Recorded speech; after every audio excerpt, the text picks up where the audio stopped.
let's talk about something that I'm fairly knowledgeable about, addiction. I was maybe 29, 30 years old. I've been an auto technician my whole life, 45 years. When I think I was 29, 28 or 29 years old, I had a car fall on me and messed my back up. And they wanted to do surgery and blah, blah, blah. Of course, at that time, and even still to this day, I ain't letting them assholes cut on me. Screw you. But during that process, I let them do everything else but cut on me. They wanted to put this steel cage around my back and how much better I was going to be. Well, yeah, right. So, anyways, during that process, I was letting them do whatever they wanted to do, to limits. I got introduced to pain medication. This was pre pain management type medication, or the way that you got it. But I got introduced to it, and I started out with the Vicodin and the not the seriously hard stuff, I guess you could call it. But I guess from till about 10 years ago, that's really when my life started to change. But about 10 years ago, I made a decision that, before I get to that, the last 10 years of that experience of being on those pain meds, I was on Percocet and Oxycontin, and 10 to 15 years. I have been on meds for close to 30 years of my life, consistent every day. I, there's there's two ways that you get addicted. One of them, I think, is the physical addiction. Your body gets used to that, and that's just normal. It's just how it is. Then there's the psychological addiction. And I was really seriously overprescribed pain meds. That's their game. Keep you in it. I didn't take what they prescribed me. I mean, at when I finally decided to get off of this shit, man, you would not believe the amount of those things I had. You'll later learn about it in the story, but so, I was on this shit for most of my life, and I like to think I'm strong-willed. I mean, some of my childhood, I don't let anything control me. Nothing. And it stems from my childhood. Everything comes from me, nobody else. And it's just the way I grew up. That part of me makes it really difficult to be in a relationship, because I am very independent, and I am now more so than maybe back then. But I don't like being controlled. I like things just to happen naturally and let them be the way they are. And when somebody tries to change me or critique me or try to make me fit their mold, it's just not the thing to do with me. But anyways, so I was on that pain medication that long, and one day, I'll never forget it. I was at work, and I was looking down, and I saw two paths. One path, I knew there was no return. There was no coming back. And the other path has brought me here to where I am today. So I decided, okay, it's time. It's time for me to get off these things. I want my life different. I want something more than what I'm getting out of my life. And so I thought, okay, I'm going to slowly taper myself off this shit. Well, I'm kind of aggressive. I'm either all in or all out, and I can't never find the fucking middle. But so I think I'm just going to stop this fucking shit and move on, Wrong. Mentally, yes. Physically, no. No. You can't be on them kind of medications for that long and think you're just going to quit, because it's not. So I initially tried to just stop them, and I couldn't. I saw that it was going to be a problem, and I'm by myself. I don't have anybody to stay with me or watch me or whatever. But so I'm struggling with how I'm going to do this, and so I decide, well, maybe I'll check out some of these places that help you get off of the shit. So I find this place, and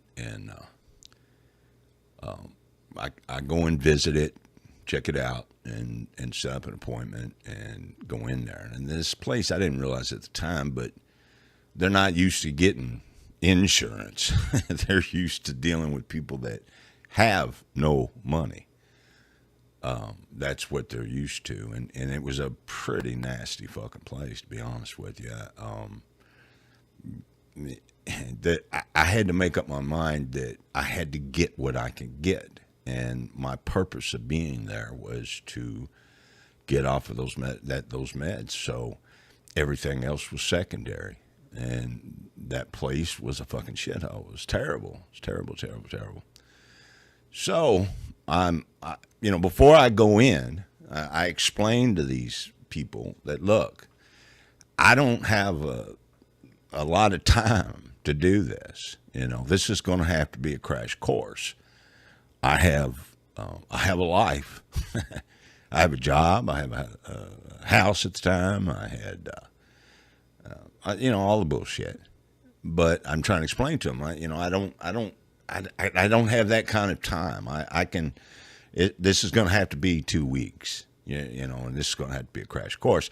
But I made that really point blank, right up front, and explained it. And of course, I talked to a lot of different people there prior to coming in so I could get a feel for what was going on. But the day I come in there, one of these counselors come up to me, and they're trying their best to fly me at their cost. It's no cost to me, right? They're going to fly me out to Utah or Nevada.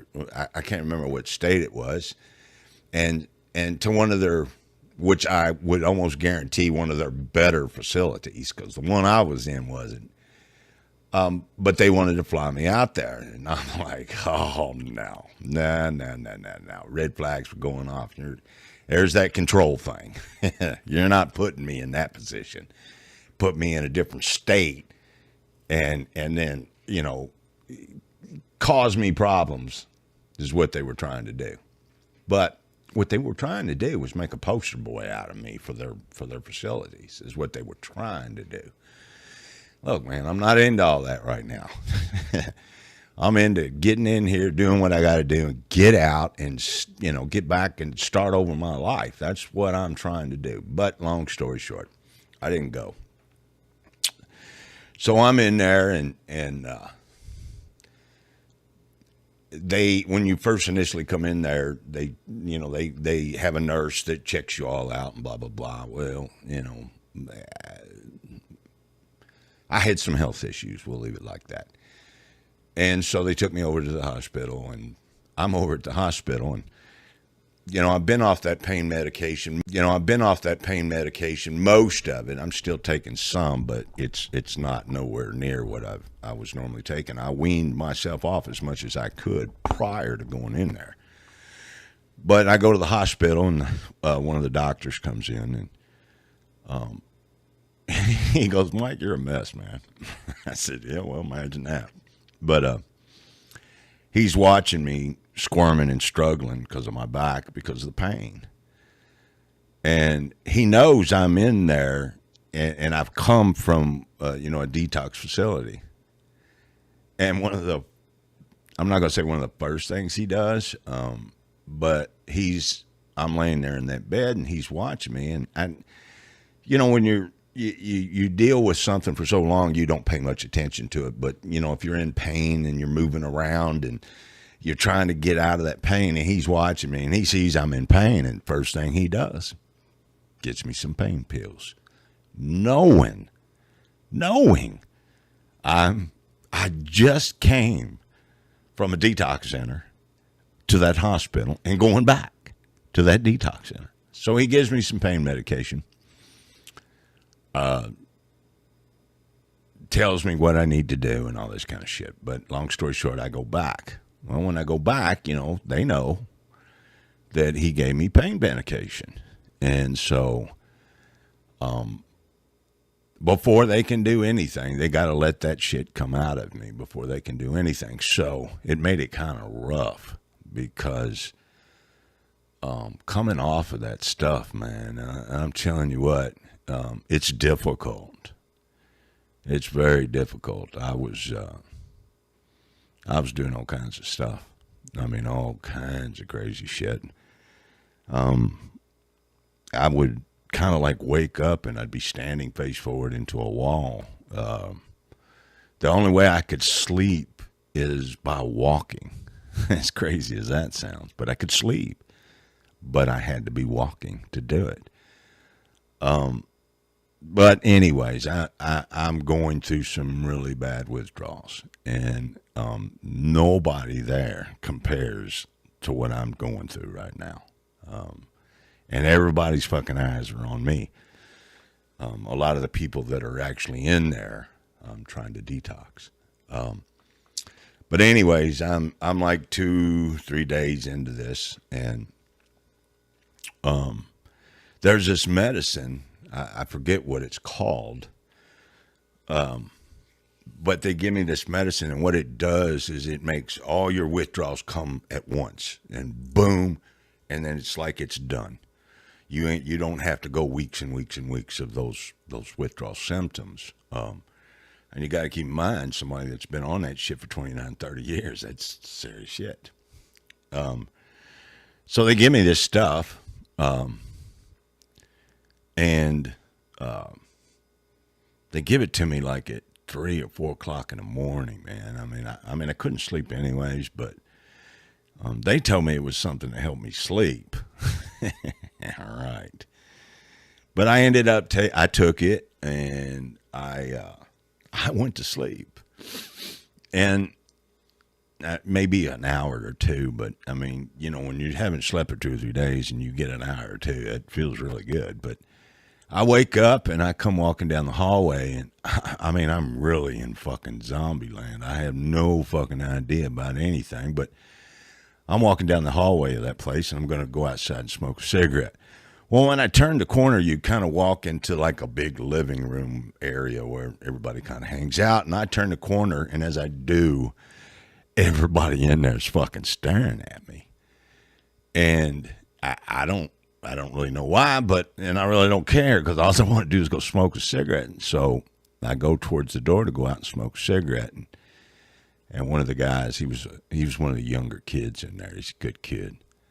He had Valium addiction, and that's really, really, Valium and alcohol are two of the worst, at least from what I know, two of the worst things to come off of. Those can kill you. But I go to walk outside, and I forget his name. He goes, Mike. He goes, how you doing? And I turned around, and I looked at him, and I was like, I'm okay. What's up? It still hadn't sunk in. And as I turned and went to walk out the door, I thought, wait a minute.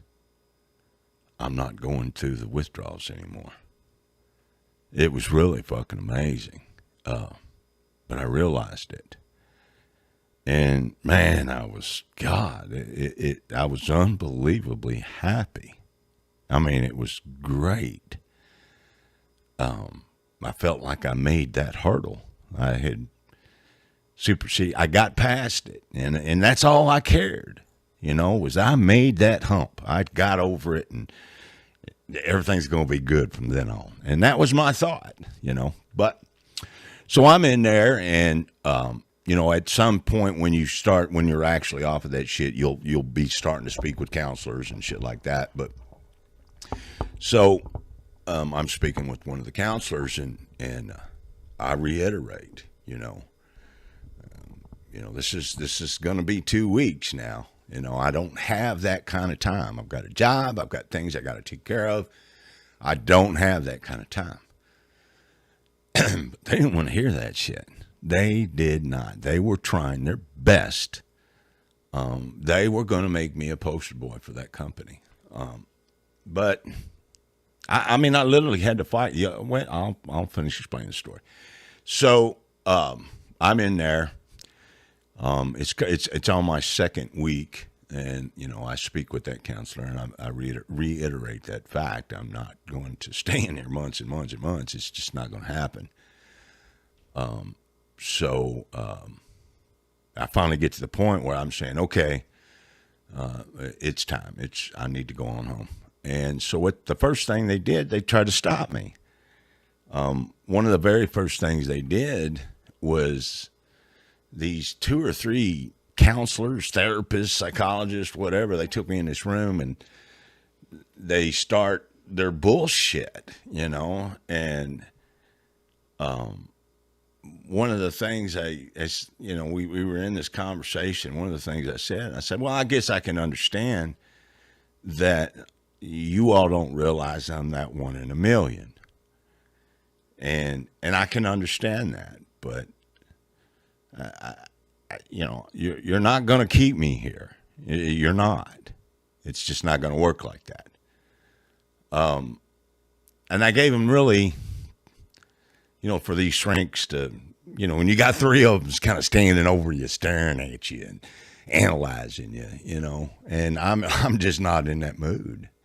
I'm not. This is how things are going to be, contrary to what you think they're going to be.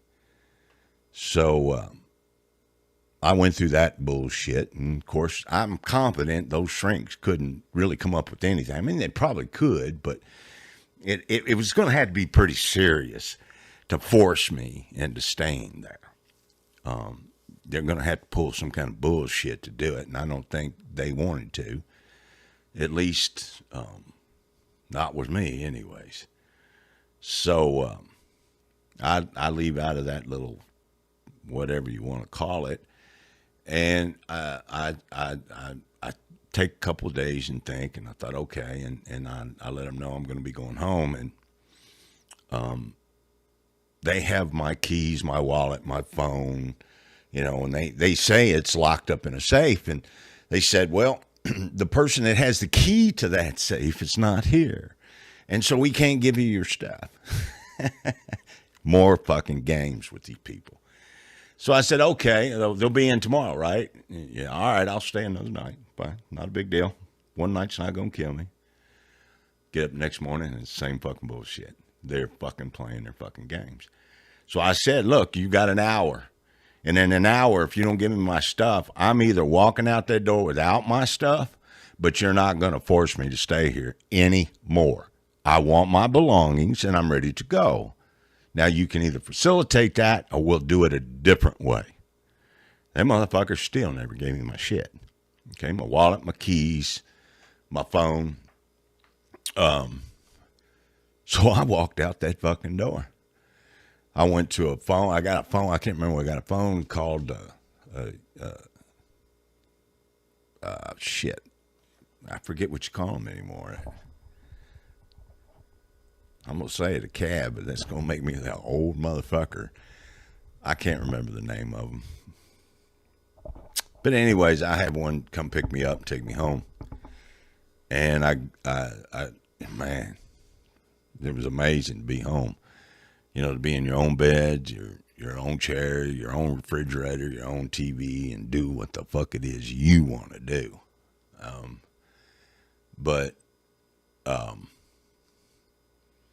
So I went home, stayed that night, and got up the next morning and thought, okay, I'm going to get my shit. And I went back there and I got my shit. So that's just a drop in the bucket of me going through that shit, man. What I came to find out, the coming off of that medication initially wasn't the hard part. It wasn't at all. That was the easy part. The next 9 or 10 years, that's what'll kick your ass. Your body adjusting to what it's been used to doing for 30 fucking years. your mind adjusting. And man, I'm telling you, it's rough. It's very, very rough. Luckily, I was such a dumbass that I thought the hard part was over with, and that's what I thought, and that's what I believed, and so everything else was secondary, and that's kind of what allowed me to, part of what allowed me to keep moving forwards in it. But if you remember in the beginning of the story, I talked about how many of these pills they gave me. Keep in mind, OxyContin and Percocet. But what I started doing was I had mounds of these things, man. I can't express how many of these things I had. And what I did was I piled them all up on my dresser, right behind my alarm clock. So every fucking morning that alarm clock goes off, guess what I see? Them pills. There they are. And I mean, I never fucking wavered, man. I never looked at them and thought, well, maybe I'll take a half of one. Or it never entered my fucking mind. The alarm clock would go off. I would see them. I'd get up and get ready, go to work and do my thing. And, I mean, it was a struggle, but coolest thing, I think one of the coolest things I've ever done, because I've carried that in my life in other situations. Put it in front of your face every day until one day you're done. And that's what I did. I put them in my face every day until one day I threw them all away. I knew I was done. I guess in a way, I kept them there as a crutch. They were there. I could go there. But I didn't. So it was a dual purpose thing. So that began my path, and that was the start of really my life changing. One of the things that goes along with coming off of that medication, especially when you're on it that long, it really fucks your body up. It really changes things, and when you finally get off of those things and stop taking them, your body is, God, man, it don't know what the fuck to do. It don't. Everything that you would consider normal for a body to do, now mine knew it was a bitch. As embarrassing as this might sound, I mean, I shit my fucking pants. It was very difficult, and to this day, health wise, I'm still paying for it. Health wise. That's what it does to your body. It fucks it up, and I don't know if some of it's repairable or some of it isn't. But ever since I got off of those things, man, my health went to shit. And I'm still struggling with that today. But, for the longest time, I would go and speak in groups and in different places about addiction. And I've never, even to this very day, to this very moment, I have never, ever found anybody that experienced how I did it. For the longest time, man, I'm like, how did I do that? You always hear all these people, they come off and they relapse. It's time, man. I'm like, how did I do that? You always hear all these people, they come off and they relapse and they come off and they relapse and they do this and they do that. I didn't do none of that. I turned away and walked and never looked back. So during my trying to give back with addiction, I've never found anybody that's done it like I did it, and I was really curious. I wanted to see, why, why was I able to do that? Some of it I like to think is that because I'm strong-minded. I don't allow things to control me, whatever the fuck they are. If something controls me, it's because I'll allow it. if that makes sense. But, you know, it's like cigarettes, right? I smoke cigarettes, and I know it's killing me. I know it's not good for me, but I enjoy it. And so I smoke. I know as well as I'm sitting here, if I decided, you know what, I've had enough, I'm not going to smoke anymore, I won't do it, and that'll be the end of it. But for the longest time, like I said, I was trying to understand why was I able to do it like that. You know, that 1 in a million. Why? Why me? So, God, man, I hate when I lose my train of thought. I was doing so good there. I can tell you, you know, part of the things that happened to me health-wise was being diabetic. I like to think it's because of that pain medication coming off of it. It really fucks your body up, and it fucks it up in a lot of different ways that we don't understand. But I became diabetic, and I'm telling you, now this is going to sound absolutely fucking crazy, but you know, when you think about what you know about addiction and pain medications and all that, opiates, all that kind of shit, and we hear a lot about it and how bad it is and all those kind of things. Well, for me, it wasn't like that. But the one thing that really made me understand addiction was fucking sugar. Fucking sugar. I have relapsed on sugar more. I've never relapsed on pain meds. Never. Not once. I never even thought about it. But fucking sugar, you would not believe. So now, because of sugar, I understand addiction, but in a different way.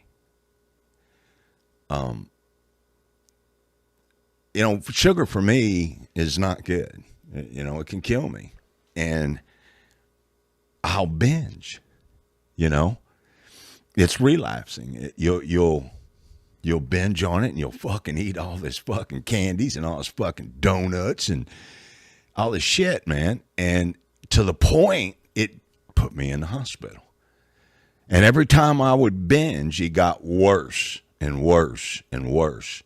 And it made it harder to come back. Every fucking time it got worse and worse. Coming back and rebounding from it, it took longer and longer and longer. But I understood addiction through sugar. Sugar is, man, when I make a comparison of sugar compared to an opiate, sugar's powerful. Fucking powerful. And, you know, even when you really start to think about it, I've posted a couple things. Watch a child first taste of sugar. Watch their face. It's fucking amazing. Sugar is very, very, very addictive. Very addictive. And they know it. Look in your fucking foods.